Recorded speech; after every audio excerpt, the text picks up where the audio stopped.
Hello, welcome to concept of chemistry. अब हम लोग का नेक्स्ट पॉइंट होगा और मैं आज बताने वाला हूं आपको स्टेबिलिटी ऑफ रेजोनेंस के बारे में, जो कि पूरे क्वेश्चंस में स्टेबिलिटी ऑफ रेजोनेंस में बहुत ही ज्यादा क्वेश्चंस यहां से उठते हैं। आप ध्यान रखिए, क्योंकि यहाँ ध्यान रखना, एग्जाम में आपको स्टेबिलिटी का ऑर्डर ही निकालने बोलेगा।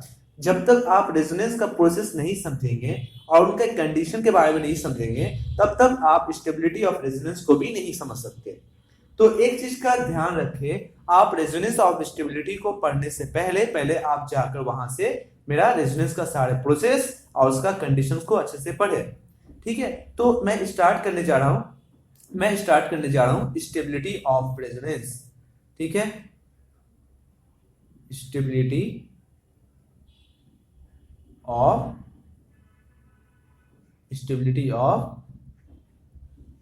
रेजोनेंस। ठीक है, स्टेबिलिटी ऑफ रेजोनेंस हम लोग यहां पर सीखेंगे और बहुत ही केयरफुली से समझना। आपको बहुत ही केयरफुली से आप इस बात को समझेंगे, अच्छे से हर पॉइंट को अच्छे से यहां पर क्लियर करेगा स्टेबिलिटी ऑफ रेजोनेंस के बारे में। ओके, चलो। बहुत से बच्चे को स्टेबिलिटी ऑफ रेजोनेंस का कोई कंडीशन समझ में नहीं आता है कि सर स्टेबिलिटी हम कैसे निकालेंगे, कैसे नहीं निकालेंगे। तो इस चीज का ध्यान रखें, आप स्टेबिलिटी को बहुत अच्छे से पढ़ें, क्योंकि जितने सारे क्वेश्चंस है सब यहीं से आते हैं। ओके, ध्यान रखना। तो मैं स्टार्ट करने जा रहा हूं स्टेबिलिटी ऑफ रेजोनेंस। पहला पॉइंट, स्टेबिलिटी ऑफ रेजोनेंस का पहला पॉइंट ध्यान रखना कि मेरे पास अगर हमको सबसे फर्स्ट पॉइंट अगर दिमाग में लेके जाना है कि stability of resonance, resonating structures of same real habit का दिखना होगा। सेम रियल हैबिट का मतलब क्या हो गया? चलो हम लोग दो टाइप के स्टेबिलिटी और रेजोनेंस को देखेंगे। पहला जो ध्यान रखना, stability of real habit, same real habit का हम लोग रेजोनेटिंग स्ट्रक्चर के स्टेबिलिटी के बीच में देखना है। ओके, कहने का मतलब क्या है? कहने का मतलब यह है कि एक ही रियल हैबिट होगा और उन रियल हैबिट में जितने सारे रेजोनेटिंग स्ट्रक्चर्स है, उन रेजोनेटिंग स्ट्रक्चर्स आपस में हम लोग क्या करेंगे, हम लोग उसका स्टेबिलिटी निकालेंगे। जैसे जैसे पॉइंट नंबर 1 और दूसरा हम लोग बात करने वाले हैं। ठीक है, डिफरेंट रियल हैबिट का देखेंगे। ओके, तो हम बोल सकते हैं यहां बोल सकते हैं स्टेबिलिटी ऑफ रियल हैबिट। दो टाइप के हम लोग स्टेबिलिटी पढ़ना है हमको। पहला, एक ही रियल हैबिट है, एक ही रियल हैबिट के बीच में जितने सारे रेजोनेटिंग स्ट्रक्चर होंगे, उन रेजोनेटिंग स्ट्रक्चर के आपस में बीच में हम लोग क्या करने वाले हैं, हम लोग स्टेबिलिटी चेक करेंगे और एक बार देखने वाले हैं रियल हैबिट के स्टेबिलिटी में देखने वाले हैं, जो डिफरेंट टाइप के रियल हैबिट रहेंगे उसमें हम लोग देखने वाले हैं। ओके, तो पहले जो हम लोग स्टार्ट करने वाले हैं, ध्यान दो, पहले जो हम लोग स्टार्ट करने वाले हैं वो क्या है?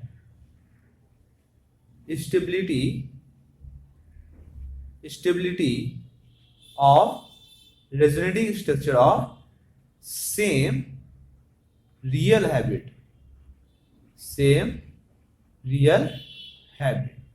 इसके बीच में तो हम लोग देखेंगे। ठीक है, चलो स्टार्ट करते हैं। ओके, पहला जो तुम्हारा एग्जांपल होगा, पहला जो एग्जांपल मैं दे रहा हूं नॉर्मली दे रहा हूं, ध्यान दो। CH2, ये एग्जांपल हम लोग सॉल्व किए हुए, हम लोग इसको किए हुए क्वेश्चंस को। ठीक है, एग्जांपल को हम लोग बनाए हुए कि किसका रेजोनेटिंग स्ट्रक्चर कैसे बनाया जाए, इसका रेजोनेटिंग स्ट्रक्चर कैसे बनाया जाए। तो आप कैसे बनाओगे? देखो, कहीं भी तोड़ सकते हैं ना, कोई चार्ज का तो नहीं है लेना देना। मैं इधर तोड़ रहा हूं, नेगेटिव पॉजिटिव। अब जैसे ये पॉजिटिव होगा, वो क्या करेगा, ये बॉन्ड इधर टूट जाएगा, फिर ये नेगेटिव और यहां पर क्या होगा, पॉजिटिव। तो आप खुद देखो कि यहां पर मेरा पास क्या है, नेगेटिव है, पॉजिटिव है। बीच में अगर देखते हो, अगर मैं कार्बन का नंबरिंग दे दूं तो बेस्ट होगा 1 2 3 एंड 4। देखिए 2 और 3 के बीच में क्या है, नेगेटिव चार्ज पॉजिटिव चार्ज, ये आपस में बॉन्ड बना लेगा और बॉन्ड जैसे बना लेगा वहां पर आपको नजर आएगा CH2 positive, single bond, CH double bond, CH, और ये हो जाएगा CH2 नेगेटिव। क्या ये एक दूसरे का रेजोनेटिंग स्ट्रक्चर है? सर स्टार्टिंग में आपने कोई चार्ज नहीं दिया था, मगर देखिए अब यहाँ फाइनल प्लस है और फाइनल नेगेटिव है, मगर आपस में मिला के क्या बोलोगे, न्यूट्रल, तो न्यूट्रल है। अच्छा, अब तुम देखो इन दोनों रेजोनेटिंग स्ट्रक्चर का रियल हैबिट का बनाते हैं। रियल हैबिट, आप रियल हैबिट कैसे बनाओगे, देखो मैंने बताया था सिग्मा स्केलेटन बना लो, पहले पहले सिग्मा स्केलेटन आप बनाओ, ठीक है, और आपको पाई बॉन्ड बनाना है। कहाँ कहाँ बन रहा है पाई बॉन्ड, बताइए तो, यहाँ यहाँ बन रहा है, यहाँ यहाँ बन रहा है और यहाँ यहाँ बन रहा है, ये है ना। तो बताइए मेरे पास एक ही रियल हैबिट है, वन रियल हैबिट, ठीक है। अब इन रियल हैबिट में क्या है मेरे पास, उनके आरएस कितना है, आरएस फर्स्ट और ये आरएस टू, मतलब इनमें दो रेजोनेटिंग स्ट्रक्चर पॉसिबल है। इनमें आरएस कितना है, आरएस कितना है, दो। अब बताओ एक ही रियल हैबिट में जितने सारे पॉसिबिलिटी आरएस होंगे, उन आरएस में, उन रेजोनेटिंग स्ट्रक्चर के बीचों बीच हम क्या देखेंगे, उनके बीच में स्टेबिलिटी चेक करेंगे। मतलब इसीलिए मैं हेडिंग दिया हूं यहां पर ना कि stability of the resonating structures of the same real habit. एक ही रियल हैबिट है, इसका रियल हैबिट यही है, इसका भी रियल हैबिट यही है। एक ही रियल हैबिट के जितने भी रेजोनेटिंग स्ट्रक्चर है, उन सभी के बीच में हम क्या देखना है, हमको क्या देखना है, स्टेबिलिटी देखना है। तो बताओ स्टेबल वन है कि स्टेबल टू है। एक ही रियल हैबिट के दो रेजोनेटिंग स्ट्रक्चर है, एक real habit and second real habit, sorry one resonating structure and the second resonating structure के बीच में बताओ 1 और 2 सबसे ज्यादा स्टेबल कौन है, सबसे ज्यादा स्टेबल कौन है। तो आप क्या बोलोगे, सबसे ज्यादा स्टेबल कौन है। तो पहले काम करते हैं हम लोग, इसको पहले चार्ज को हटाते हैं। कौन वाला चार्ज को हटाते हैं, ये चार्ज को हटा देते हैं, ठीक है। ये चार्ज को मैं हटा रहा हूं, इस चार्ज को मैं हटाऊंगा, इस चार्ज को मैं हटाऊंगा, जो पहले जो न्यूट्रल था वो मैं कर दूं पहले, ओके। अच्छा बताओ ये कैसा है, न्यूट्रल है। तो बात बताओ, कोई भी न्यूट्रल स्पेसिस हमेशा मोर स्टेबल होता है। हमेशा ध्यान रखना, न्यूट्रल स्पेसिस हमेशा चार्ज स्पेसिस के कंडीशन में ज्यादा स्टेबल होता है। तो बताओ ये कैसा है, ये है मेरे पास न्यूट्रल, सॉरी न्यूट्रल, और ये कैसा है, चार्ज स्पेसिस है ना, चार्ज स्पेसिस है ना, एक प्लस एक नेगेटिव इंड है। तो बताओ रिएक्टिविटी किसका ज्यादा होगा। अगर मान लो मैं ए प्लस और बी माइनस दे दूं, तो बताओ रिएक्टिविटी किसका ज्यादा होगा, यहाँ इसका ज्यादा, क्योंकि यहाँ प्लस है और ये माइनस से रिएक्ट कर जाएगा, ये माइनस है ये प्लस से रिएक्ट कर जाएगा। तो हम क्या बोल सकते हैं, और यहाँ पर ए प्लस बी प्लस अगर तुम देते हो यहाँ पर, तो ये बॉन्ड ब्रेक होगा, तब फिर प्लस माइनस बनाएगा, तो एक दूसरे से अटैच होगा। तो हम बोल सकते हैं कि ये न्यूट्रल स्पेसिस हमेशा क्या होता है, चार्ज स्पेसिस के कंसीडर में ज्यादा स्टेबल होता है, क्योंकि इसका रिएक्टिविटी बहुत ही कम होता है। ओके, बात समझ में आया क्या बोल रहे हैं, ठीक है। तो एक चीज के बाद ध्यान रखें, ध्यान से सुने, ठीक है, neutral and charge species. Okay, तो हम बोल सकते हैं वन इज क्या बोल, यहां लिख सकता हूं स्टेबिलिटी ऑर्डर। अगर बात करो स्टेबिलिटी ऑर्डर, तब क्या बोलोगे, वन ज्यादा स्टेबल है किससे, टू से। ओके, बात समझ में आ रहा है क्या बोल रहा हूं, ठीक, ओके। अब ये बात तुमको समझ में आ गया, सबसे ज्यादा स्टेबल वन होगा टू से। एक ही रियल हैबिट का दो रेजोनेटिंग स्ट्रक्चर है, वन न्यूट्रल दूसरा चार्ज स्पेसिस, तो न्यूट्रल स्पेसिस हमेशा ज्यादा स्टेबल होता है, मोर स्टेबल। तो स्टेबिलिटी ऑर्डर ध्यान रखना, 1 और 2 में अगर बात करो तो किसका ज्यादा होगा, 1 का ज्यादा होगा किससे, 2 से। कर सकते हो। अच्छा, सेकेंड नंबर में एग्जांपल लेता हूं, आप बताइए सबसे ज्यादा किसका होगा। एग्जांपल नंबर दे रहा हूं, लिखिए CH2 double bond CH double bond single bond CH3, ऐसा मैं दे रहा हूं। बताइए इसका रेजोनेटिंग स्ट्रक्चर बनाइए। CH2 मैं इसको इधर तोड़ रहा हूं, नेगेटिव पॉजिटिव, और ये क्या होगा, ये नेगेटिव ये पॉजिटिव हो जाएगा, यहां पॉजिटिव आ गया, यहां CH डबल बॉन्ड CH और यहां पर CH नेगेटिव, और यहां पर क्या हो जाएगा CH3। तो आप बताइए, अगर मैं ये बताओ कि 1 और 2 में 1 एक ही रियल हैबिट होगा। रियल हैबिट आप बना सकते हो ना, इसका मैंने बनाया था, सिग्मा स्केलेटन पहले बनाइए। अब जब आप सिग्मा स्केलेटन बना लेंगे तो आप क्या करेंगे, पाई क्लाउड यहां नहीं है, यहां है, यहां है और यहां है, ये होगा एक ही रियल हैबिट है। एक ही रियल हैबिट का दो रेजोनेटिंग स्ट्रक्चर है, आरएस कितना है, 2। अब हो सकता है मैं यहां निकाल के बता रहा हूं, आपको डायरेक्ट एग्जाम में 1 इसको दे दे N2 इसको दे दे, ऐसे करके दे दे। ओके, और पूछेगा बताओ इन दोनों में सबसे ज्यादा स्टेबल कौन है। तो एक ही रियल एलिमेंट के दो रेजोनेंस स्ट्रक्चर है, तो बताओ मैं अगर इसको हटा दूं, मैं ये तो चार्ज में दिया था ना, सॉरी, ओके, मैं चार्ज को तो हटाता हूं, ठीक है, ध्यान दो।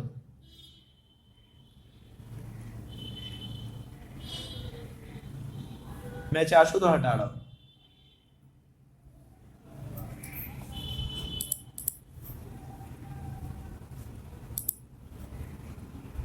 ठीक है, चलो। तो अब ये बात बताओ, अब ये बात बताओ, ये तो चार्ज में दिया हुआ ना, ये भी तो नेगेटिव चार्ज में दिया हूं, ये तो न्यूट्रल था, तो मैं बोल सकता हूं ये कैसा है, न्यूट्रल, और ये कैसा है, चार्ज। तो बोल सकते हैं one is more stable then second. Okay, point number 2 के बारे में अपन लोग डिस्कस करेंगे।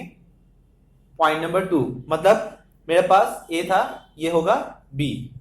ओके, तो मैंने अभी बताया कि न्यूट्रल स्पेसिस हमेशा क्या होता है, चार्ज स्पेसिस के बेसिस पर हमेशा ज्यादा स्टेबल होते हैं, क्योंकि न्यूट्रल स्पेसिस में ये क्या होता है कि उनके पास कोई भी चार्ज नहीं होता, जिसके कारण रिएक्टिविटी उसका बहुत ही स्लो होता है। और चार्ज स्पेसिस में क्या होता है, इसका रिएक्टिविटी फास्ट होता है, क्योंकि वो न्यूट्रल होना चाहते हैं। ओके, मैंने वहां पर डिस्कस किया था। तो अब बात करते हैं बी नंबर। तो सेम रियल हैबिट का रेजोनेटिंग स्ट्रक्चर के आपस में जो मैंने स्टेबिलिटी दिखा रहा था, मैं अब बात करता हूं कंडीशन नंबर 2। क्या लिखूंगा मैं, ठीक है, ध्यान रखना, the resonating structure, the resonating structure, the resonating structures with more number of, with more number of covalent bond is more stable। अब तुम बात बताओ, ये बात तो तुम जानते हो, कोवैलेंट बॉन्ड तुम पढ़े हो या केमिकल बॉन्ड चैप्टर पढ़े हो।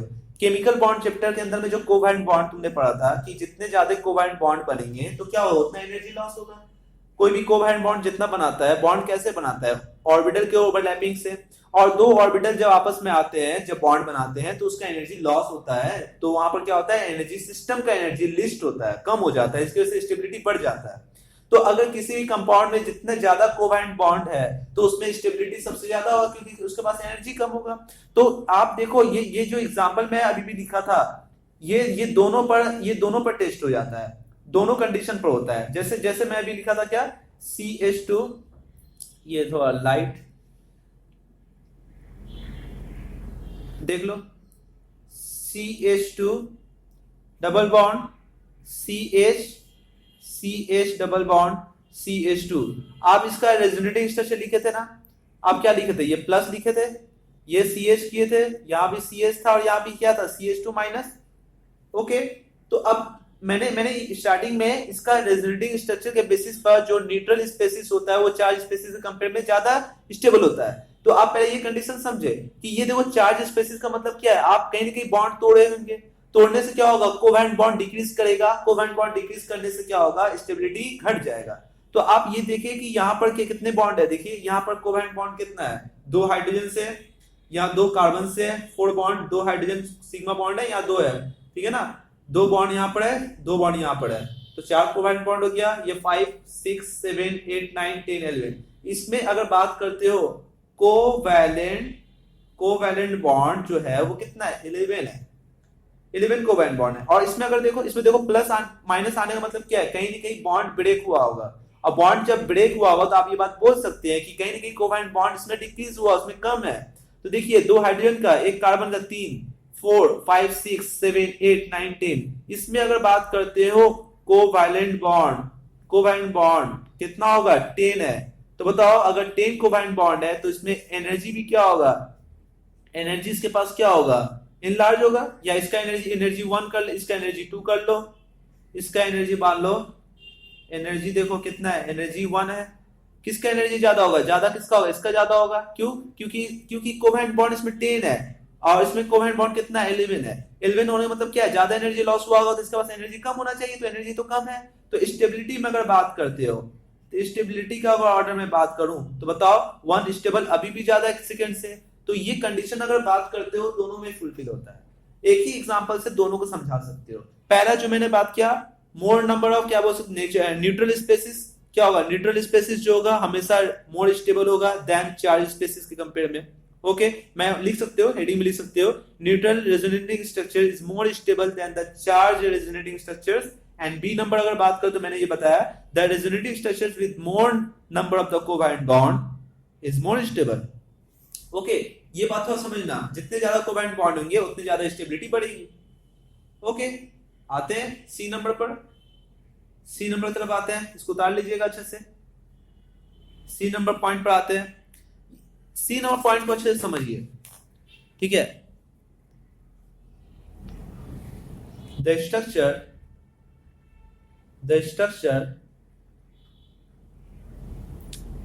in which all atoms having octet is more stable। मतलब ये क्या बोलना चाह रहा है, अगर मान लो जिस स्ट्रक्चर में सारे एटम का ऑक्टेट कंप्लीट हो, ठीक है, जिस स्ट्रक्चर में हर एक एटम का ऑक्टेट अगर कंप्लीट है तो वो सबसे ज्यादा स्टेबल है। अब ऑब्वियसली ये बात जानना चाहिए कि अगर हर एटम के पास ऑक्टेट कंप्लीट है तो नंबर ऑफ कोवैलेंट बॉन्ड भी क्या होगा, मैक्सिमम रीच करेगा, है ना। अगर हम बोल सकते हैं अगर हर एटम के पास कोवैलेंट बोल सकते हैं ऑक्टेट कंप्लीट है या डुप्लेट कंप्लीट है, तो हम बोल सकते हैं वो मैक्सिमम नंबर ऑफ क्या होगा, कोवैलेंट बॉन्ड रीच करेगा। और जिसका ऑक्टेट कंप्लीट ही नहीं है तो वो मैक्सिमम नंबर ऑफ क्या करेगा, कोवैलेंट बॉन्ड रीच करेगा नहीं। सब एक दूसरे से रिलेटेड है। जैसे मैं एग्जांपल थोड़ा बता देता हूं, समझो। एग्जांपल ले सकता हूं, ठीक है। जैसे मैं एग्जांपल तुमसे बोलता हूं, लिखो NH2CHOH और इसको प्लस कर देते हैं। ओके तो पहले ही बात बताओ, और मैं एक और रिलेशन ले लेता हूं। इसका एक रेजोनेटिंग स्ट्रक्चर बनाओ। तो इसका यहाँ पे लोन पेयर है ना, यहाँ लोन पेयर, इसको ऐसे बनाओ बॉन्ड, ठीक है। ये लोन पेयर देगा ना, रेजोनेंस तो करेगा, ऑक्सीजन भी दे सकता है। मैं एक नाइट्रोजन से बनाता हूं, तो बताओ NH2 प्लस हो जाएगा CH और ये क्या होगा OH, एक ये बनेगा। और अगर ये देगा इलेक्ट्रॉन तो एक और बनने वाला है, तो देखो NH2 ये तो ऐसे ही रहेगा, CH double bond OH positive. Okay तो फिलहाल के लिए यहाँ पर कंडीशन कुछ और है, यहाँ पर हम लोग कुछ और समझेंगे, ठीक है। एक और रिलेशन है उससे रिलेटेड होगा तभी इसको हम लोग सॉल्व कर पाएंगे। Structure number 1, structure number 2 and structure number 3। The structure in which all the atom having the octet is the more stable. तो एक काम करते हैं 1 और 2 में स्टेबिलिटी बताओ, तो हम बोल सकते हैं स्टेबिलिटी ऑर्डर बिटवीन 1 एंड 2। बताओ क्या होना चाहिए। तो तुम क्या करोगे, तुम देखो इसमें पहले देखो चेक करो, इसमें सबसे पहले ऑक्टेट कंप्लीट है नहीं। नाइट्रोजन का देखो ऑक्टेट कंप्लीट है, नाइट्रोजन का देखो ऑक्टेट कंप्लीट है, देखो तो चलो 1 एंड 3 में कर लेते हैं, बेस्ट होगा क्योंकि कंपैरिजन कर पाएंगे 1 एंड 3 में। नाइट्रोजन देखो ऑक्टेट कंप्लीट है, 2 हाइड्रोजन से बनाया। बॉन्ड पहले देख लो कितने बॉन्ड बनाया, 2 हाइड्रोजन से एक लोन पेयर, यहाँ 3 बॉन्ड, 3 सिग्मा बॉन्ड और एक लोन पेयर, कितना 4 बॉन्ड हो जाएगा। देखो इलेक्ट्रॉन देख लो, अच्छा मैं हाइड्रोजन को हटा देता हूं यहां से। ओके ऐसे 1 2 3 4 5 6 7 8 इलेक्ट्रॉन हो गया, इसका ऑक्टेट कंप्लीट है भाई। चलो अब देखो हाइड्रोजन का डुप्लीट छोड़ो, मैं हर एक एटम का बात कर रहा हूं। कार्बन देखो कितना है 1 2 3 4, एक हाइड्रोजन है 5 6, इसके बाद 6 इलेक्ट्रॉन है, ठीक है 6 इलेक्ट्रॉन है। और अगर बात करते हो ऑक्सीजन के पास देख लो 1 2 और हाइड्रोजन 3 4 5 6 7 8, लोन पेयर इसके पास 2 है ना, इसका ऑक्टेट कंप्लीट है। अच्छा 3 में देख लो, नाइट्रोजन देखो इसका ऑक्टेट कंप्लीट है भाई, ठीक है। कार्बन देख लो, अच्छा यहां देखो कार्बन देखो 1 2 3 4 5 6, हाइड्रोजन 7 8, इसका ऑक्टेट कंप्लीट है। इसका देख लो ऑक्सीजन देखो एक लोन पेयर है 1 2 3 4 और हाइड्रोजन से बनाया 5 6 और ये 7 8, इसका भी ऑक्टेट कंप्लीट है। मतलब 1 एंड 3 में अगर बात करूं तो ऑक्टेट, इसमें देखो सारे एटम का ऑक्टेट कंप्लीट है नहीं, एक कार्बन का ऑक्टेट कंप्लीट नहीं है, तो ये क्या होगा अनस्टेबल। और यहां देखो हर एक एटम का ऑक्टेट कंप्लीट है, तुम क्या बोलेंगे ये क्या होगा स्टेबल। तो अगर तुमसे क्वेश्चन पूछ दे स्टेबिलिटी बिटवीन द 1 एंड 3, तो हम बोल सकते हैं 1 अनस्टेबल है किससे, 3 से, 3 ज्यादा स्टेबल है। ओके, इसका भी देख लेते हैं। चलो नाइट्रोजन देखो, नाइट्रोजन का ऑक्टेट कंप्लीट है क्या? हाँ देखो 1 2 3 4 ऑफ 4 हाइड्रोजन, 2 हाइड्रोजन है तो मतलब 4 इलेक्ट्रॉन हो जाएगा टोटल। इसके पास भी 8 इलेक्ट्रॉन है, ठीक है। देखो बाबू NH डबल बॉन्ड CH है ना, और यहाँ OH है ना। देखो 1 2 3 4 5 6 7 8 है ना, ऑक्टेट तो कंप्लीट है। समझ में आ क्या बोल रहे, समझो। अच्छा अब यहां पर ध्यान देना, अब यहां पर ध्यान दो, क्या इस कार्बन पर ऑक्टेट कंप्लीट है? इस कार्बन पर ऑक्टेट कंप्लीट है, देखो हाँ इसका भी ऑक्टेट कंप्लीट है सर। इसका देखिए, इसका भी क्या ऑक्टेट कंप्लीट है। मतलब 1 एंड 2 में अगर बात करेंगे स्टेबिलिटी बिटवीन, अगर मैं लिखूं यहां पर स्टेबिलिटी, अगर बताओ स्टेबिलिटी बिटवीन 1 एंड 2 किसका होगा बताओ, तो क्या बोलोगे सर 1 अनस्टेबल है और मेरा 2 क्या है, स्टेबल है। क्यों? क्योंकि मेरे पास सेकेंड नंबर ऑफ स्ट्रक्चर में क्या है, ऑक्टेट सारा एटम का कंप्लीट है, मगर इसमें ऑक्टेट कंप्लीट नहीं है। तो फिलहाल हम बोल सकते हैं ये 2 and 3 more stable then 1। Okay, तो ये पहले हम लोग सी नंबर स्ट्रक्चर को अच्छे से देखेंगे, कंडीशन को देखेंगे, और हम लोग आइडेंटिफाई कर पाएंगे कि कैसे स्टेबिलिटी ऑर्डर निकाला जाए। तो चार्ज बेसिस बहुत इंपॉर्टेंट है। चार्ज अगर ऑक्टेट कंप्लीट नहीं रहेगा तो हर एक कंडीशन को लगाएंगे। ओके, ये प्रैक्टिस के बेसिस पर होगा, जितना आप प्रैक्टिस करेंगे उतना बेटर होगा। तो ये अच्छे से आप पहले उसको उतार ले, ठीक है, बी नंबर उतार ले। ओके, एग्जांपल नंबर 2 डाल लीजिए, स्टेबिलिटी ऑफ रेजोनेंस उतार लीजिए। अब हम लोग का नेक्स्ट पॉइंट होगा इलेक्ट्रोनेगेटिविटी रूल। तो एक चीज ध्यान रखें, इलेक्ट्रोनेगेटिविटी रूल भी बहुत हेल्पफुल है। अभी भी मैं एग्जांपल दिया था, उसके बेसिस पर मैं हम लोग कर सकते हैं। कैसे इलेक्ट्रोनेगेटिविटी रूल क्या है पहले देखते हैं, पहले उसको पढ़ लेते हैं, फिर उसके बाद आगे क्वेश्चंस करेंगे, ठीक है। तो हमें ध्यान रखना कभी भी अगर कोई भी पॉजिटिव चार्ज, अगर मान लो अगर किसी भी पॉजिटिव चार्ज अगर तुम देखते हो किसी सिस्टम के ऊपर में, ठीक है, present in less electronegativity atom, ध्यान रखना less electronegativity atom stability is more, बहुत इंपॉर्टेंट पॉइंट है। और एक चीज का ध्यान रखना, व्हेन नेगेटिव चार्ज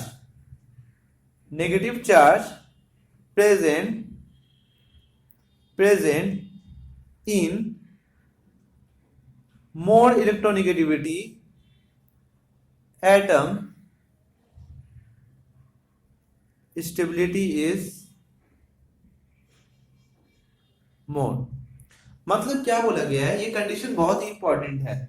जैसे मान लो कोई बी है, ओके, कोई भी बी एटम है और इसके ऊपर नेगेटिविटी चार्ज है, मगर नेगेटिव चार्ज से पहले बी के बारे में हमको जानना पड़ेगा। हम ऐसा लेट कर लिए कि B जो है ये मेरा मोर इलेक्ट्रोनेगेटिविटी एलिमेंट है, ठीक है। अगर ये मोर इलेक्ट्रोनेगेटिविटी एलिमेंट होगा तो आप खुद बताओ, मोर इलेक्ट्रोनेगेटिविटी एलिमेंट है तो इलेक्ट्रोनेगेटिविटी का मतलब क्या होता है? इलेक्ट्रोनेगेटिविटी का मतलब ये होता है कि किसी भी एटम का इलेक्ट्रोनेगेटिविटी अगर ज्यादा होता है तो क्या होगा, उसको इलेक्ट्रॉन ज्यादा चाहिए। तो इलेक्ट्रोनेगेटिविटी का मतलब क्या होता है, शेयरिंग पेयर ऑफ इलेक्ट्रॉन को अट्रैक्ट करना, उसको बोलते हैं इलेक्ट्रोनेगेटिविटी। जैसे मान लो A एंड B है, ओके, और अगर मान लो B का इलेक्ट्रोनेगेटिविटी ज्यादा होने का मतलब ये है कि A से ज्यादा B का इलेक्ट्रोनेगेटिविटी ज्यादा है, तो जो शेयरिंग इलेक्ट्रॉन है उस शेयरिंग इलेक्ट्रॉन को अपनी तरफ अट्रैक्ट करने का पावर को बोलते हैं इलेक्ट्रोनेगेटिविटी। तो अगर मान लो B का इलेक्ट्रोनेगेटिविटी ज्यादा है, तो अगर B का इलेक्ट्रोनेगेटिविटी ज्यादा बोलने का मतलब क्या हो गया, मतलब इलेक्ट्रॉन कहीं ना कहीं इसके पास कम है। जब इलेक्ट्रॉन कहीं ना कहीं इसके पास कम होगा तो तुम क्या बोलोगे, ये इसको इलेक्ट्रॉन चाहिए कि उसका इलेक्ट्रोनेगेटिविटी ज्यादा है। तो एक काम करना, ये इलेक्ट्रॉन लविंग स्पेसीज होता है। ये क्या होता है, इलेक्ट्रॉन लविंग स्पेसीज होता है, ये चीज का ध्यान रहे। तो अगर ये लविंग स्पेसीज है तो इसको इलेक्ट्रॉन चाहिए, तो एक काम करो, उसको ऊपर अगर पॉजिटिव चार्ज अगर कर दोगे तुम, ध्यान रखो, अगर किसी भी पॉजिटिव चार्ज करने का मतलब क्या हो गया, पॉजिटिव चार्ज करने का मतलब क्या हो गया, तुम और भी इलेक्ट्रॉन्स को कम कर दे रहे हो। किसी भी मोर इलेक्ट्रोनेगेटिविटी के ऊपर में अगर पॉजिटिव चार्ज अगर तुम करते हो, पहले ही उसका इलेक्ट्रोनेगेटिविटी हाई है और उसको प्लस करने का मतलब क्या, और भी इलेक्ट्रॉन तुम क्या कर रहे हो, उसको निकाल रहे हो, तो बी क्या कहेगा, बी हाईली अनस्टेबल हो जाएगा। ये क्या हो जाएगा, हाईली अनस्टेबल। ये चीज का ध्यान रखे। कैसे, बी अगर मान लो मोर इलेक्ट्रोनेगेटिविटी है तो मतलब क्या हो गया, वो बहुत ही इलेक्ट्रॉन अट्रैक्ट करना चाहता है, बहुत ही लविंग स्पेसिस है, किसका, इलेक्ट्रॉन लविंग स्पेसिस है। और अगर प्लस करने का मतलब क्या है, प्लस का मतलब यही होता है इलेक्ट्रॉन और डिफिशिएंसी करना। तो बताओ बी एक मोर इलेक्ट्रोनेगेटिविटी है, वो अपने ऊपर पॉजिटिव चार्ज कभी नहीं रखना चाहेगा। अगर वो पॉजिटिव चार्ज रख लेता है तो हाईली अनस्टेबल होगा, क्योंकि और भी इलेक्ट्रॉन डिफिशिएंसी हो गया उसका। इसलिए ध्यान रखना, मोर इलेक्ट्रोनेगेटिविटी के ऊपर में अगर तुम प्लस चार्ज करना चाहते हो तो वो प्लस चार्ज रखना नहीं चाहेगा, और इसकी वजह से वो क्या कहेगा, हाईली अनस्टेबल होगा, हाईली अनस्टेबल होगा। और अगर मान लो अगर बी के पास, तो क्या रखोगे, नेगेटिव चार्ज रख दो। नेगेटिव का मतलब क्या होता है, नेगेटिव का मतलब होता है क्या, इलेक्ट्रॉन ज्यादा एक्सेस में होना। तो बताओ B is more electronegativity element है, ठीक है, ये मोर इलेक्ट्रोनेगेटिविटी एलिमेंट है। मगर अब तुम क्या कर रहे हो, उसके ऊपर नेगेटिव चार्ज रख रहे हो, तो नेगेटिव चार्ज का मतलब तुम इलेक्ट्रॉन कहीं ना कहीं दे रहे हो, तो क्या होगा, वो नेगेटिव चार्ज तो रखना चाहेगा, इसलिए क्या होता है, ये हाईली हाईली स्टेबल होता है। तो एक चीज का ध्यान रखें, तो प्लस कौन रखना चाहेगा, प्लस मतलब इलेक्ट्रॉन डिफिशिएंसी। अब तुम बात बताओ, ऑक्सीजन एंड नाइट्रोजन, मैं ले रहा हूं ऑक्सीजन एंड नाइट्रोजन ले रहा हूं, बताओ ऑक्सीजन और नाइट्रोजन में सबसे ज्यादा इलेक्ट्रोनेगेटिविटी किसके पास है। तो तुमको पता है इलेक्ट्रोनेगेटिविटी ऑर्डर जाता है ऑक्सीजन का ज्यादा होता है। जब ऑक्सीजन का इलेक्ट्रोनेगेटिविटी अगर ज्यादा होगा तो, और नाइट्रोजन के कंपैरिजन में नाइट्रोजन भी मोस्ट प्रोबेबल इलेक्ट्रोनेगेटिविटी हाई होता है, मगर ऑक्सीजन से ज्यादा नहीं होता। तो बताओ मैं प्लस चार्ज इस पर रख दूं, तो इलेक्ट्रोनेगेटिविटी ऑलरेडी पहले से ज्यादा है, इसको इलेक्ट्रॉन चाहिए, और प्लस तुम रख रहे हो, तो प्लस का मतलब इलेक्ट्रॉन और डिफिशिएंसी कर रहे हो, तो प्लस चार्ज रखना कभी नहीं चाहेगा। अच्छा, अब नाइट्रोजन पर रखते हैं, नाइट्रोजन ऑक्सीजन से तो लेस इलेक्ट्रोनेगेटिविटी है। अब बताओ लेस इलेक्ट्रोनेगेटिविटी मतलब क्या हो गया, ऑक्सीजन से लेस इलेक्ट्रोनेगेटिविटी है, मतलब क्या हो गया, अब इलेक्ट्रॉन क्या है उसके, उससे कम एफिनिटी है, किसका, नाइट्रोजन का ऑक्सीजन से, तो नाइट्रोजन तो प्लस चार्ज रखना चाहेगा ना। तो लेस इलेक्ट्रोनेगेटिविटी जो होता है वो उतना ज्यादा इफेक्ट नहीं पड़ता हाई इलेक्ट्रोनेगेटिविटी के अकॉर्डिंग। तो oxygen is more high electronegative than oxygen, तो प्लस और वो भी प्लस, तो सबसे ज्यादा प्लस चार्ज कौन रखना चाहेगा, नाइट्रोजन रखना चाहेगा, क्योंकि वो लेस इलेक्ट्रोनेगेटिविटी है। ऑक्सीजन और मोर इलेक्ट्रोनेगेटिविटी होने की वजह से वो प्लस चार्ज कभी रखना नहीं चाहेगा। तो स्टेबिलिटी ऑर्डर अगर बात करते हो तो स्टेबल कौन हो जाएगा, नाइट्रोजन ज्यादा हो जाएगा, किससे, ऑक्सीजन से। ओके, तो एक चीज का ध्यान रखें, तो इसलिए मैंने यहाँ पर कंडीशन रखा है, when positive charge present in the less electronegativity atom, तो लेस इलेक्ट्रोनेगेटिविटी एटम पर अगर जब पॉजिटिव चार्ज रखना चाहते हो तो वो मोर ज्यादा स्टेबल होता है। और अगर वही अगर पॉजिटिव चार्ज अगर मान लो हायर इलेक्ट्रोनेगेटिविटी एटम पर रखते हो तो वो हाईली अनस्टेबल हो जाएगा। मगर वही बोला है, तो व्हेन नेगेटिव चार्ज अगर बोल दो, negative charge is present in the more electronegativity atom is more stable. अगर ऑक्सीजन अगर मान लो माइनस है, नाइट्रोजन माइनस है, तो सबसे ज्यादा स्टेबल कौन है, सबसे ज्यादा स्टेबल नाइट्रोजन ऑक्सीजन है, क्योंकि ज्यादा इलेक्ट्रोनेगेटिविटी माइनस चार्ज रखना चाहता है ज्यादा। नाइट्रोजन भी रखना चाहेगा मगर ऑक्सीजन से कंपैरिजन में ऑक्सीजन ज्यादा रखना चाहेगा, ठीक है, नाइट्रोजन के कंपैरिजन में। ओके, ठीक है। अच्छा, ये सारा बात तो अच्छे से समझ में आता है। चलो हम लोग क्वेश्चंस करते हैं, क्वेश्चंस करते हैं इसके बेस पर एक तो। चलो क्वेश्चन लिखो, क्वेश्चन लिखो। अभी भी क्वेश्चन दिए थे NH2CH प्लस और था OH, पहला था। इसका तुम बताओ कि रेजोनेटिंग स्ट्रक्चर क्या होगा। मैंने बताया था ना, इसके पास भी लोन पेयर है, इसके पास भी लोन पेयर है। अब मजा आएगा थोड़ा करने में, क्योंकि यहां पर लोन पेयर ये भी दे सकता है, ये भी दे सकता है। अगर ऑक्सीजन नाइट्रोजन देगा तो मैंने एक एग्जांपल में पीछे पीछे लेक्चर में मैंने बताया भी कि ये प्लस हो जाएगा और ये होगा OH। और अगर ऑक्सीजन देगा तो ऑक्सीजन जब लोन पेयर देगा तो इस पर प्लस आ जाएगा। तो एक और रेजोनेटिंग स्ट्रक्चर पॉसिबल है, वो क्या, NH2CH double bond OH plus. अब देखो, अब मजा आएगा, तीनों के साथ कोरिलेट करते हैं, 1 नंबर, 2 नंबर एंड 3 नंबर। अब ध्यान दो, पहले बताओ क्या इस नाइट्रोजन का ऑक्टेट कंप्लीट है, हाँ सर है, मैंने बता चुका है, ये 6 इलेक्ट्रॉन है, ऑक्सीजन के पास भी 8 इलेक्ट्रॉन है। क्या ये नाइट्रोजन पास ऑक्टेट कंप्लीट है, हाँ सर ऑक्टेट कंप्लीट है। क्या इस कार्बन पर है, हाँ सर ऑक्टेट कंप्लीट है। ऑक्सीजन पास भी ऑक्टेट कंप्लीट है। क्या नाइट्रोजन पास ऑक्टेट कंप्लीट है, हाँ सर देख लो। कार्बन पास भी, यस सर। ऑक्सीजन पास भी, ओके सर। अब तुम बात बताओ, अब हम स्टेबिलिटी का ऑर्डर खोजते हैं। स्टेबिलिटी बताओ, 1 एंड 2 में सबसे ज्यादा स्टेबल कौन है? 1 एंड 2 में सबसे ज्यादा स्टेबल कौन है? तो बोलोगे सर 1 अनस्टेबल है क्योंकि ऑक्टेट कंप्लीट नहीं है।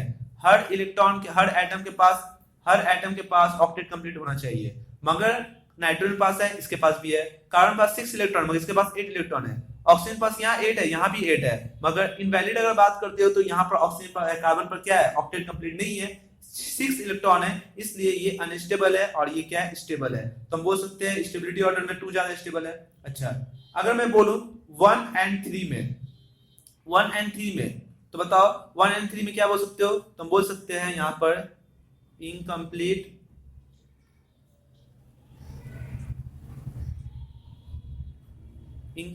ऑक्टेट।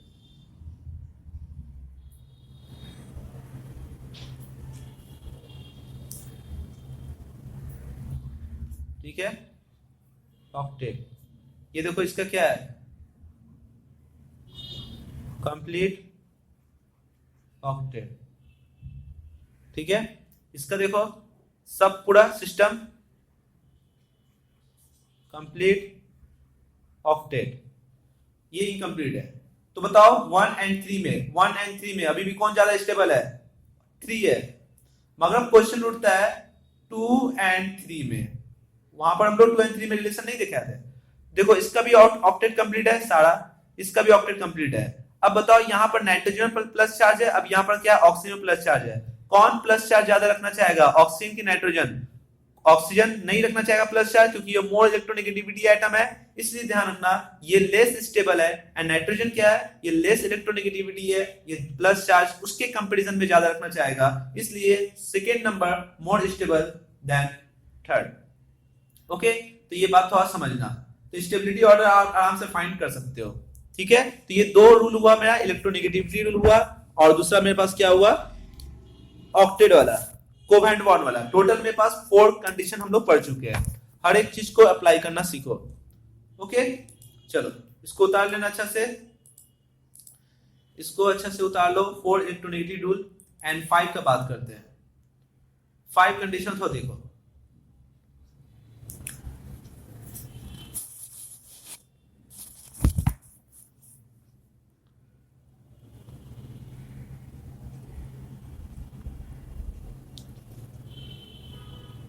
बताओ।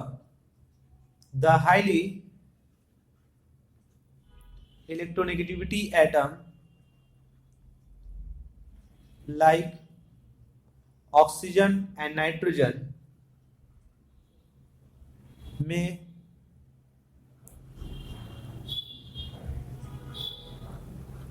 accumulatively positive charge when their octet is complete। अभी हम बोले, ठीक है, अभी भी हम बोले ऑक्सीजन नाइट्रोजन प्लस चार्ज रखना नहीं चाहेगा, मगर कुछ कंडीशन में रख सकता है, जब उसका क्या हो ऑक्टेट कंप्लीट हो तब। जैसे जैसे एग्जांपल देख लेते हैं, एग्जांपल देख के समझते हैं। वहां पर तो बहुत अच्छे से क्लियर हुआ, यहां पर एग्जांपल देखते क्या बोला गया है। एक क्वेश्चन ये है और एक क्वेश्चन यहां पर है।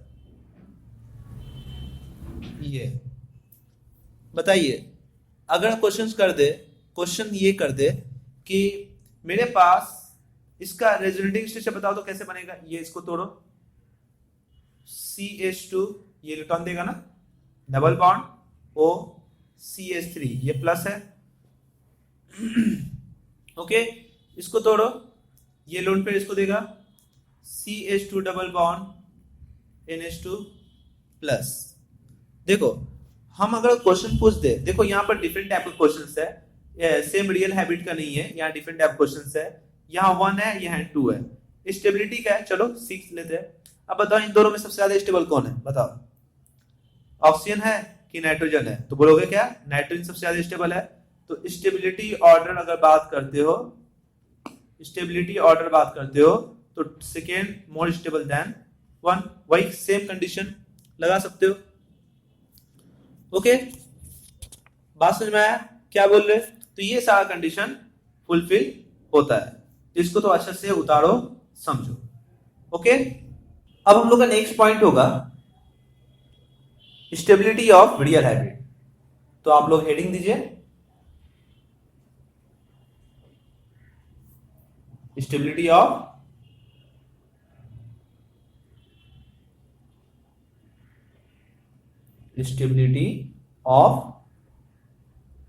Real habit.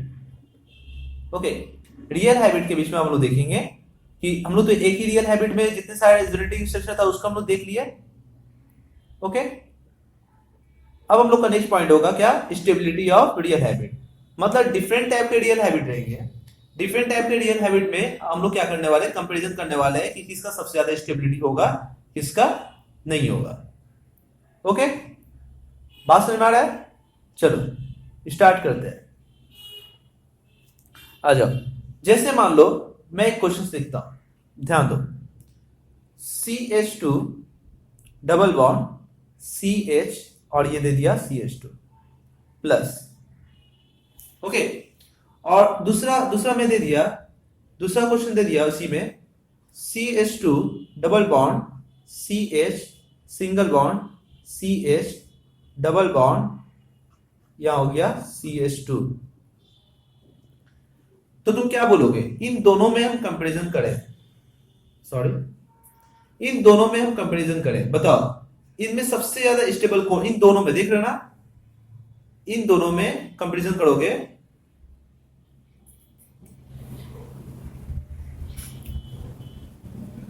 बताओ इन दोनों में कंपैरिजन करना है, बताइए सबसे ज्यादा स्टेबल कौन है, ये है कि ये है। अब बताओ कि इसका रेजोनेटिंग स्ट्रक्चर अगर तुम बनाओगे तो देखो इसका रेजोनेटिंग स्ट्रक्चर कैसे बनेगा, देखो तो इसका रेजोनेटिंग स्ट्रक्चर कैसे बनेगा, बनाओ तो, वीडियो को पॉज करके तुम लोग बनाओ। देखो इसका रेजोनेटिंग स्ट्रक्चर बनेगा ऐसे, बनेगा ना, और इसका रेजोनेटिंग स्ट्रक्चर बनेगा, देखो कैसे बनेगा, देखो तो मैं बना रहा हूं। पहले तो ये बॉन्ड शिफ्ट होगा, नेगेटिव पॉजिटिव, तो यहां पर एक बॉन्ड बन के आएगा, पॉजिटिव बनेगा, डबल बॉन्ड CH, यहां क्या है CH positive, CH double bond CH2 होगा, और फिर एक और रेजोनेटिंग स्ट्रक्चर पॉसिबल है जो कि यहां ब्रेक होके आएगा, ये होगा CH2 पॉजिटिव CH, और यहां CH डबल बॉन्ड, यहां होगा CH डबल बॉन्ड CH2 होगा ना। तो तुम देख रहे हो इसका रियल हैबिट में बनाओ, देखो तो रियल हैबिट, इसका रियल हैबिट बताओ तो रियल हैबिट कैसे बनेगा, CH2 CH और यहां क्या होगा CH2, इसका रियल हैबिट तो बनाओ तो CH2 CH CH और यहां पर होगा CH और यहां पर CH2, ये होगा ना। अच्छा, अब फिलहाल ये बताओ कि इसमें पाई बॉन्ड कहां कहां है, यहां भी है, यहां भी है, ये रियल हैबिट हो गया। इसका बताओ यहां भी है, यहां भी है, यहां भी है और यहां भी है, इसका रियल हैबिट ये है। देखो यहां पर दोनों रियल हैबिट अलग अलग है, देख लो ना, तो इसलिए बोले stability of real habit, real habit देखो अलग अलग है। और अगर हम पूछेंगे तुमसे, हम तुमको ये दिए थे दो डिफरेंट रियल हैबिट के बीच में, दो डिफरेंट रियल हैबिट का रेजोनेटिंग स्ट्रक्चर के बीच में हम लोग क्या करें, कंपैरिजन करें स्टेबिलिटी का ऑर्डर। ओके, वहां पर क्या था, सेम रियल हैबिट के बीच में इन दोनों में हम लोग क्या कर रहे थे, स्टेबिलिटी चेक कर रहे थे, या इन तीनों में आपस में स्टेबिलिटी चेक कर रहे थे, उनका ही रेजोनेटिंग स्ट्रक्चर में सबसे मोर स्टेबल कौन स्ट्रक्चर है वो है। अगर मान लो जैसे हम लोग बोले थे कि इन दोनों में सबसे ज्यादा स्टेबल कौन है ना, बोले थे ना, तो कौन है वो चेक करके बताओ। ओके, इन दोनों में सबसे ज्यादा स्टेबल कौन है वो चेक करके बताओ। तो कंडीशन ये हम बोल सकते हैं कि इन केस दो डिफरेंट रियल हैबिट के बीच में सबसे ज्यादा स्टेबल स्ट्रक्चर कौन सा है, ये देखना है। तो आप क्या बोलोगे, आप यही बोलोगे सर यहां पर तो लगता है कि इन दोनों में हम, मेरा कंपैरिजन इसका है, इन दोनों के बीच में हम ये नहीं दिए, हम ये दिए, ये दोनों दिए, इन दोनों में सबसे ज्यादा स्टेबल कौन है।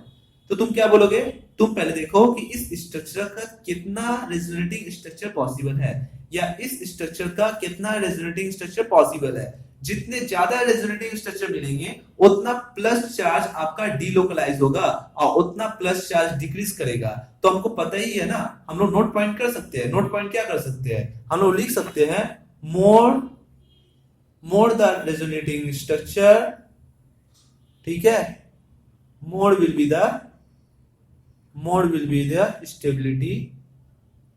ये तो पता है ना हम लोग को पता है कि जितने ज्यादा रेजोनेटिंग स्ट्रक्चर पॉसिबल होंगे उतने ज्यादा सबसे ज्यादा हमको क्या मिलेगी, स्टेबिलिटी मिलेगी।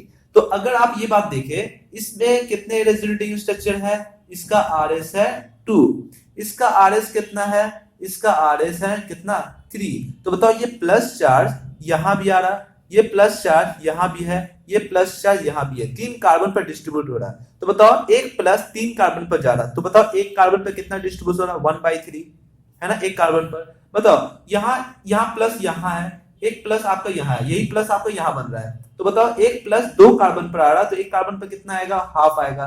तो बताओ एक कार्बन पर ज्यादा चार्ज किसका ज्यादा है, इसका ज्यादा चार्ज है ना, ये तो कम है 1/3। तो हम ये बोल सकते हैं, अगर मान लो पॉजिटिव चार्ज जितने नंबर ऑफ कार्बन में डिस्ट्रीब्यूशन होगा उतना चार्ज डिक्रीज करेगा और स्टेबिलिटी बढ़ेगा। तो हम ये बोल सकते हैं कि रिएक्टिविटी घटेगा, हम ये बात बोले थे आपको। तो बताओ कि मोड़ अपना तुमको चार्ज का वैल्यू नहीं देखना है, आपको ये देखना है कि रेजोनेटिंग स्ट्रक्चर कितना है। इसमें 3 रेजोनेटिंग स्ट्रक्चर है, जिसके वजह से हम बोल सकते हैं चार्ज ज्यादा डिलोकलाइजेशन होगा। इसमें RS 2 है, इसमें क्या और डिलोकलाइजेशन कम करेगा। इसलिए स्टेबल अगर बात करेंगे, अगर 1 और 2 में, हम बोल सकते हैं 2 ज्यादा स्टेबल है किसके कंपैरिजन में, 1 में। ओके, बात समझ में आ क्या बोल रहे हैं, तो इसको आप अच्छे से नोट करें। अच्छा, पहला पॉइंट हम लोग का हुआ, more the resonating structure more will be the stability, पहले ये फाइंड करना। ओके, नेक्स्ट पॉइंट की तरफ आगे बढ़ते हैं। ठीक है, या हम ऐसे बोल सकते हैं सेकेंड पॉइंट में देखो, लार्जर कंजुगेशन, कंसेप्ट वही है, कंजुगेशन ज्यादा होगा तो बताओ ना रेजोनेटिंग स्ट्रक्चर भी तो ज्यादा बनेगा ना। तो larger conjugation system is more stability, ध्यान रखना सबसे ज्यादा स्टेबिलिटी होगा, मोर स्टेबिलिटी। ठीक है, larger the conjugation system is the more stability in the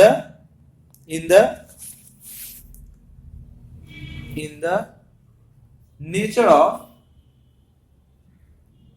of bond are same. एक चीज का ध्यान रहे, अगर दो के साथ कंपैरिजन कर लो, जैसे एग्जांपल देख लो, अगर मान लो कंजुगेशन, मान लो मेरा कोई कंपाउंड तुमको दिया हुआ है, ऐसा दिया हुआ है, और इसमें कंजुगेशन कितना है, पाई सिग्मा पाई, मतलब 3 कंजुगेशन है। इसमें देखो ये ए है और ये मान लो बी है। इसमें अगर ध्यान दो, इसमें कंजुगेशन कितना है, पाई सिग्मा 2 ही है, इसमें पाई सिग्मा पाई, इसमें लगभग 3 कंजुगेशन है। ओके, तो कंजुगेशन ज्यादा होगा तो रेजोनेंस ज्यादा होगा। ओके, इसका रेजोनेटिंग स्ट्रक्चर आप बनाओ, इसका कितना रेजोनेटिंग स्ट्रक्चर बनेगा, कितना बनेगा बताओ, इसका बनाओ, इसका देखो 3 बनेगा, इसका 2 बनेगा।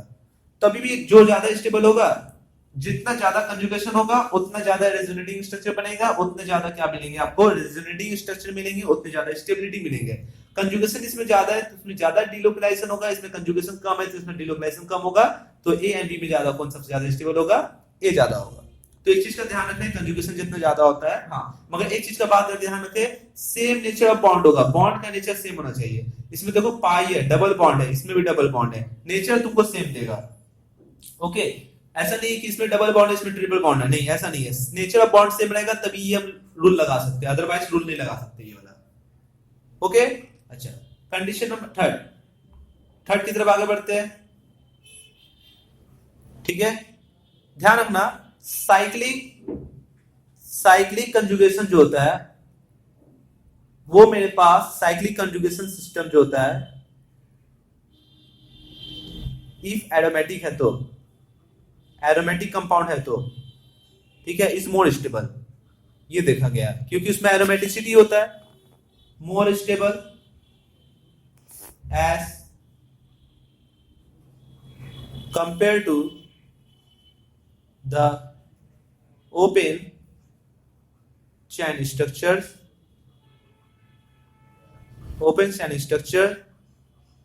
when same nature of, फिर वही बात, same nature of bonds are present। मतलब आपको अगर दिया हुआ है, जैसे मान लीजिए बेंजीन दिया हुआ है, देखिए कार्बन नंबर इसमें कितना है 6, 1 2 3 4 5 6, डबल बॉन्ड है, और 1 2 3 4 5 6 ये आपको दिया हुआ है।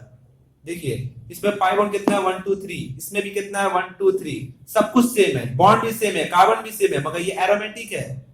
एरोमेटिक है, क्या होता है एरोमेटिक बाद में बताएंगे, अभी आप नहीं समझिए। ये ओपन सिस्टम है, ओपन सिस्टम है, तो आप क्या बोलेंगे, एरोमेटिक ज्यादा स्टेबल होता है। कंजुगेशन देखिए तीनों में बराबर है, मगर एरोमेटिक एरोमेटिक क्या होता है, साइक्लिक कंपाउंड ज्यादा स्टेबल होता है हमेशा, ये चीज ध्यान रखिए आप।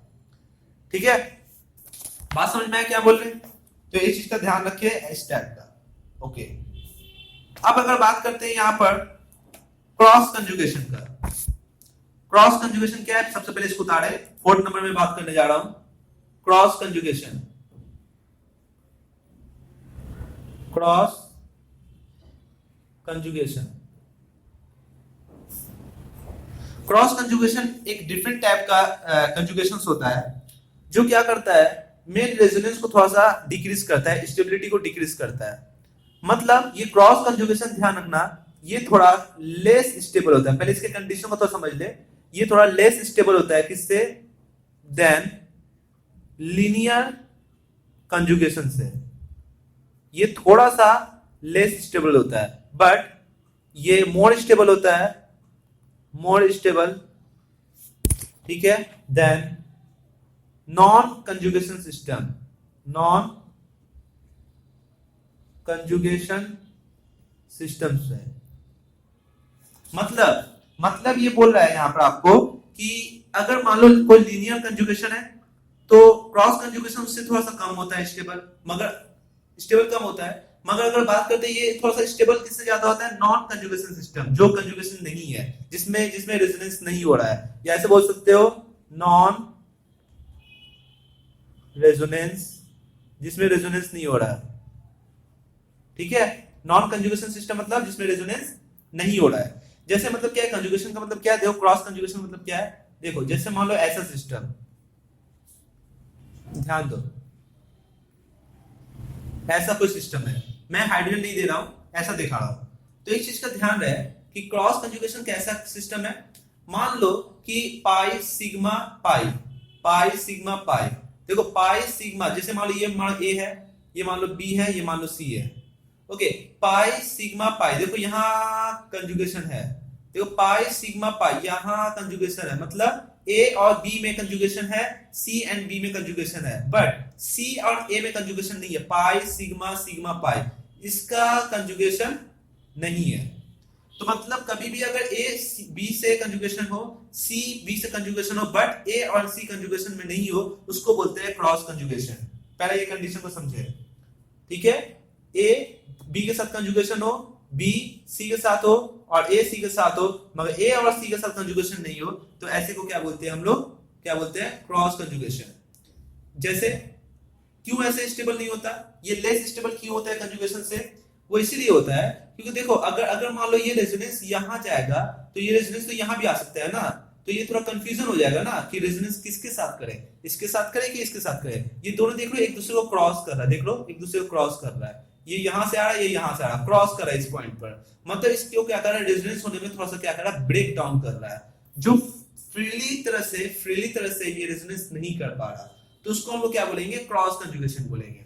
ओके, मतलब रेजोनेंस हो रहा है, ऐसा बात नहीं, इसमें इधर भी हो रहा है, इधर भी हो रहा है, मगर carbon to carbon A and B and C conjugation को क्या कर रहा है, थोड़ा ड्रॉप करना चाह रहा है, ड्रॉप हो जा रहा है। क्यों, क्योंकि कंजुगेशन यहां से भी रेजोनेंस हो रहा है, क्योंकि देखो अगर मान मैं इधर करूं नेगेटिव, ये पॉजिटिव इधर भी जा सकता है, ये पॉजिटिव इधर भी जा सकता है, तो देखो ये इधर इसको ले लेगा, बॉन्ड बना लेगा, और अगर ये इधर टूट गया नेगेटिव पॉजिटिव, तो यहां पर बॉन्ड बना लेगा, तो मतलब क्या हो रहा है, क्रॉस हो रहा है ना, दोनों तरफ से ब्रेक कर जा रहा है।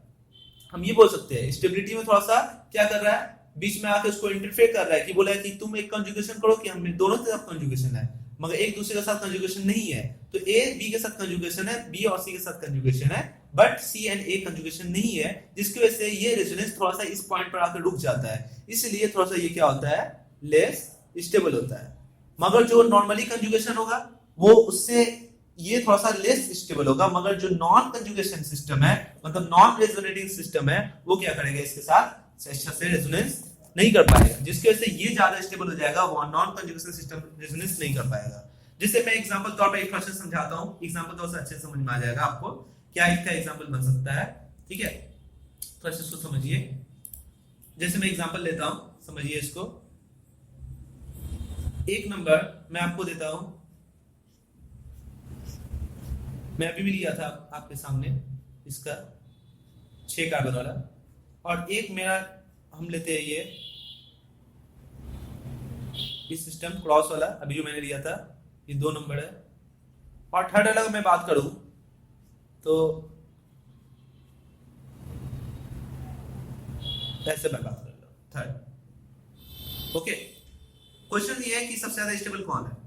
तो देखो यहाँ पर सबसे ज्यादा स्टेबल कौन है, 1 2 देखो 1 2 3 4 5 6 1 2 3 4 5 6 1 2 3 4 5 6। अच्छा, इसको हटा दो, टेस्ट होगा।